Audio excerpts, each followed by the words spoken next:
안녕하세요. 32살 결혼한 지 이제 1년 된 여자 사람입니다. 시어머니는 저를 아침 드라마에 나오는 막장며느리라고 하시는데요. 여러분들은 어떻게 생각하실지 궁금해서 제 얘기를 해보려고 합니다. 저희 시댁은 차로 10분 거리에 위치해 있어요.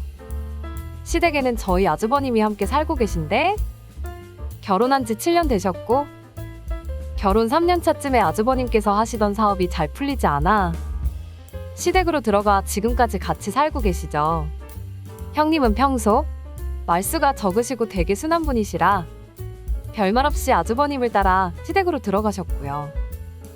저는 외향적인 성격이라 형님과 사이좋게 지내고 있는데요. 제가 어이없는 농담을 해도 성격 좋은 저희 형님은 잘 웃어주십니다. 장난칠 때 웃어주는 사람 참 좋잖아요.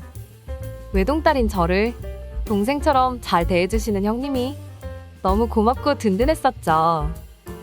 시댁이랑 가까이 살다 보니 시부모님께서는 주말마다 같이 밥 먹자고 부르셨어요. 신혼여행 다녀와서 거의 한 달 정도는 주말마다 여기저기 인사도 다니고 가족들과 지인들 집들이도 하느라 시댁에 가지 못했는데 그때를 제외하곤 대부분의 주말을 시댁에서 함께 했네요. 처음 시댁에 가서 밥을 먹을 때 저희가 오셨다고 한우를 준비해 주셔서 구워 먹었습니다. 고기 굽는 건 형님이 하시더라고요. 시부모님과 아주버님 그리고 저희 남편은 먹으며 웃고 떠들기만 했었죠. 저는 형님이 힘드실까봐 집게와 가위를 하나씩 더 가져와서 같이 고기를 구웠어요. 그러자 시어머니께서는 큰며느리가 잘 굽고 있는데 뭐하러 손을 보태냐고 어서 많이 먹으라고 하시고 형님께서는 그런 시어머니 눈치를 보더니 자꾸 본인이 할 테니 저보고 많이 먹으라고 하시고 어떻게 해야 할지 몰라 안절부절했네요. 결국 형님도 저도 고기는 얼마 먹지 못했는데 식사가 끝나더라고요. 기분 안 좋은 채로 집에 돌아왔는데 배가 고파서 라면이라도 하나 끓여 먹으려고 했더니 남편 하는 말이 아니, 아까 형수님께서 고기 구우신다는데 많이 먹지. 뭐하러 거들고 있다가 제대로 못 챙겨 먹고 집에 와서 라면을 끓여 먹어?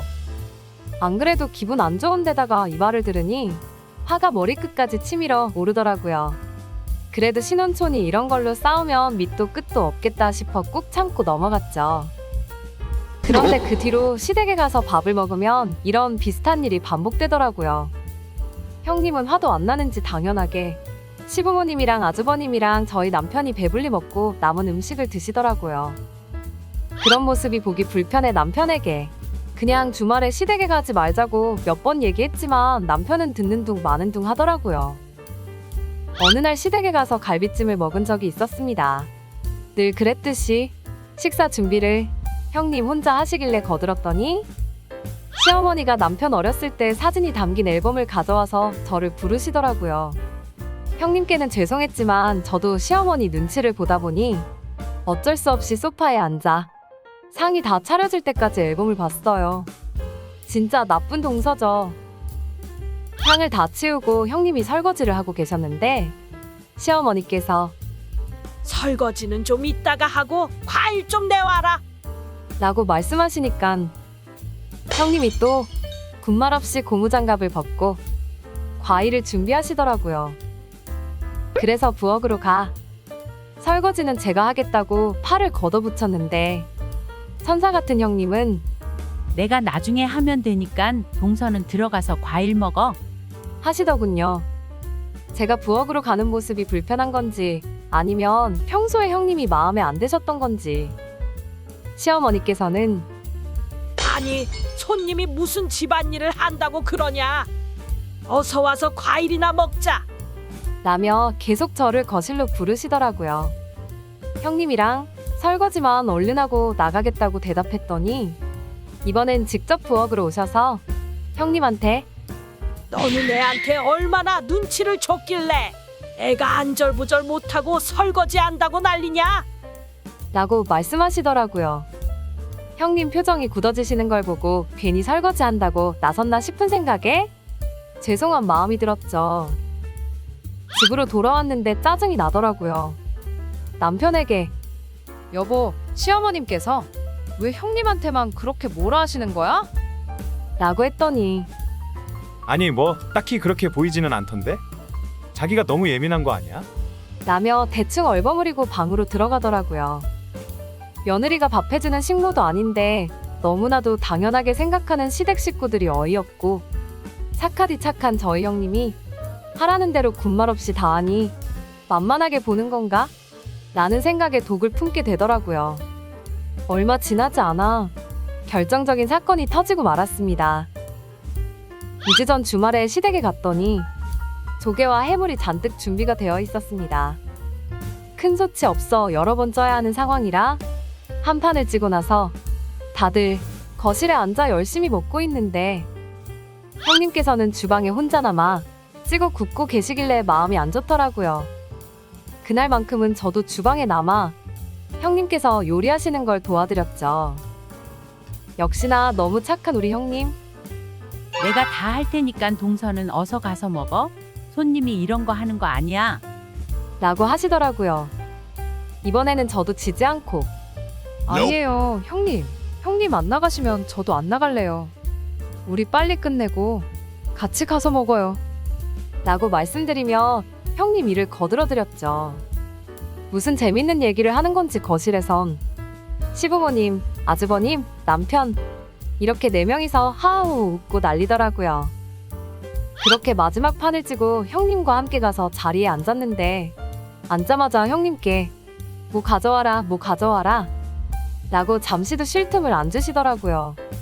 형님이 일어나려고 하면 일어나지 말고 드세요 하고 제가 대신했는데 형님은 계속 시어머니 눈치를 보고 계시더라고요.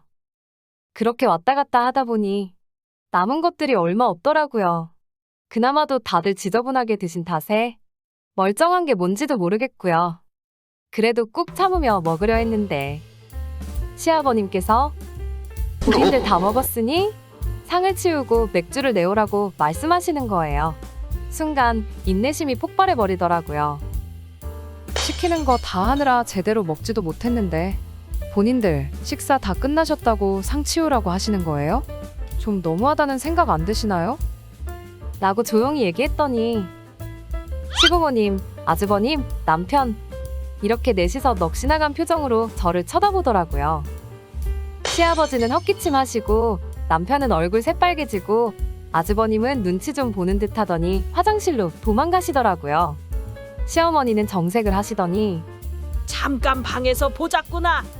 라고 말씀하신 뒤 안방으로 들어가시더라고요. 벌떡 일어나서 따라 들어갔죠. 문을 닫자마자 너 그게 어디서 배운 버르장머리냐? 어른들 있는 밥상에서 그딴 소리를 해. 그리고 내가 너더러 하라고 했냐? 다 큰 아가한테 시켰는데 네가 오지랖 부려놓고 왜 좋은 식사 자리를 망치냐 망치긴? 네가 하는 게 딱 아침 드라마에 나오는 그 막장 며느리가 하는 짓거리 아니냐? 듣자 하니 말이 이상하더라고요. 본인들은 손 하나 까딱 안 하면서 큰 소리 치는 이 상황이 어이없기도 하고요. 그래서 눈이 돌아버렸죠. 그러니까 제가 안 했으면 당연히 형님이 해야 되는 일이었단 말씀이시죠? 저희 형님이 무슨 종도 아니고 며느리가 시어머니 밥 해주는 사람도 아닌데 왜 그렇게 하인 부리듯이 대하시는 거예요? 하고 큰 소리로 얘기했더니 남편이 후다닥 방 안으로 들어와서는 너 지금 그게 무슨 소리야? 당장 어머니께 사과드려. 라고 소리치더라고요. 애초에 저희끼리 밥 먹었으면 이런 일이 생기지 않았을 텐데 그동안 제 말 무시하던 남편 놈에게 너무 화가 나더라고요. 막말로 형님이 뭘 잘못했는데? 사업 말아먹은 건 니네 형인데 왜 우리 형님이 눈치 보고 살아야 되는 건데? 니네 형은 우리 형님한테 미안하지도 않대? 사업 말아먹고 집에 기어들어와서 살자고 한 것도 군말 없이 따라준 형님한테 뭐가 그렇게 당당해서 온 집안일을 다 시키는 건데? 라고 하자 조용히 좀 해. 아무리 네 생각이 그래도 그렇지. 이렇게 큰 소리를 내? 여기 방음 잘 안 되는 거 몰라? 동네 사람들 다 듣고 흉보면 어쩌려고 그래. 너는 지금 뭐가 문제인지도 모르지? 동네에 소문 이상하게 날 건 걱정하면서 형님 속 내 속 썩어 문드러지는 건 안중에도 없나 봐. 너나 너네 형 같은 사람을 뭐라고 부르는 줄 알아? 소시오패스라고 불러 소시오패스? 그 말을 듣고 화가 머리끝까지 나셨는지 시어머님께서 너 그 입 닥치지 못해. 라고 말씀하셨는데 눈 하나 깜빡 안 하고 어머니 저니깐 이 정도 하고 많은 줄 아세요. 세상 사람들이 다 형님같이 참고 사는 줄만 알죠. 요즘 시대가 어느 시대인데 며느리를 종부리듯이 부리시는 거죠? 딱 보니깐 저도 몇 년 지나면 형님처럼 몸종 부리듯이 부리셨을 것 같은데 저는 그런 꼴 못 보겠네요. 차라리 지금 영 끊죠 뭐. 라고 맞받아치자 일이 너무 커진다는 걸 직감했는지 남편이 재빨리 제 손을 끌고 집으로 데려가더라고요. 차로 10분이면 가는 거리인데 돌아가는 길이 어찌 그리 길게 느껴지는지 그날은 집으로 돌아와 서로 한마디도 않고 잠도 따로 잤어요. 다음 날이 되니 남편이 먼저 다가와 사과 얘기를 꺼내더라고요. 제가 이상한 걸까요? 저는 뭐가 잘못된 건지 도저히 이해할 수가 없었어요. 그래서 당신이 시부모님과 아주버님이 하는 못된 것만 보고 배운 것 같은데 이거 명백히 당신 가족 잘못이야. 사과는 시어머님께서 하셔야지 왜 내가 해? 그리고 나한테는 사과 안 해도 형님께는 사과드려야지. 그게 경우가 맞는 거 아니야? 라고 얘기하자 남편도 열이 받았는지 아무 말 없이 겉옷을 챙겨 밖으로 나가더라고요. 그 뒤로 지금까지 쭉 냉전 중이죠. 그 일이 있고 며칠 후에 형님께 전화를 드렸어요. 형님, 죄송해요. 괜히 저 때문에 형님이 더 불편해지실 수도 있는데 도저히 화가 나서 참을 수가 없더라고요. 라고 사과드리자 동서, 나는 괜찮아. 오히려 고맙더라. 지금까지 내 복이겠거니 하고 아무리 화가 나도 꾹 참으며 살았었거든. 근데 우리 동서 보니깐 나도 용기가 나더라. 이제 나도 동서처럼 할 말은 좀 하면서 살아야겠어. 우리 동서 정말 고마워. 정말 눈물이 다 나더라고요. 저렇게 착한 사람이 얼마나 소가리를 했을지 안 봐도 뻔했고요. 그래서 이번 주 주말에 우리 착한 형님 기분도 풀어줄 겸 데이트 가기로 약속 잡았죠. 지난주 주말에는 저 혼자 친정에 다녀왔어요. 친정 근처에 제가 잘 가는 아구찜 집이 있는데 부모님과 함께 가서 실컷 먹고 왔네요. 앞으로 어떻게 풀어가야 할지는 솔직히 잘 모르겠습니다. 지금 남편과 이혼하고 싶은 마음은 없고 언젠가는 시댁과도 풀긴 풀어야 할 텐데 어떤 방법이 제일 좋을지는 고민을 해봐야겠어요. 그래도 제가 시댁에서 한 게 잘못인 건지는 여러분의 의견을 듣고 싶습니다. 또 좋은 방법이 있다면 현명한 조언도 함께 부탁드릴게요. 다들 저보다 결혼 선배님들이시잖아요. 지금까지 제 얘기를 들어주셔서 감사합니다. 이 얘기가 재밌으셨다면 구독과 좋아요 부탁드립니다. 지금까지 솔로몬의 선택이었습니다.